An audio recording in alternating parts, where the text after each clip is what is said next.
รามเณรน้อยครับอ๋อกราบนมัสการพระอาจารย์ครูสมุทรวิศวะครับผมเมตตาเวลาละหมาดอาเขตครับมีพี่สมัยนะครับผมจ้าสวัสดีเจ้าสวัสดีธรรมะอาเขตทุกท่านทุกคนนะครับผมวันนี้มีสองคนนะครับพี่สมัยครับผมอาจารย์นะครับกับเดียวก็จะมีเพิ่มอยู่หรออ๋อสวัสดีพี่ไอ้สมครับครับสำหรับพี่นานอินสมนะเจ้าถ้าจะโทรเข้ามาก็เบอร์ของพระอาจารย์เลยนะเจ้าเบอร์ส่วนตัวพระอาจารย์เลยเนาะ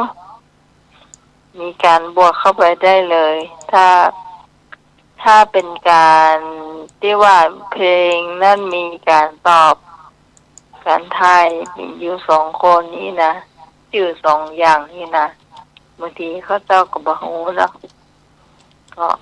ก็บอกตัวนะเจ้าส่วนช่วง4 ทุ่มเนี่ยจะให้หน่วยไปฮับนะเจ้าเพื่อบ่ให้เสียงปังก็แล้วกันนะเจ้าสำหรับเดี๋ยวนี้เขาก็มาใช้ปัญหาเพลงกันก่อนนะเจ้า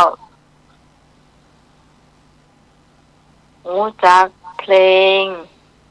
ชื่อเพลงคนแต่งตัวนะเจ้าถูกต้อง5 คะแนนเจ้า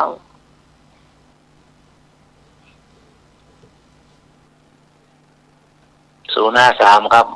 2226 058ครับผมครับเจ้า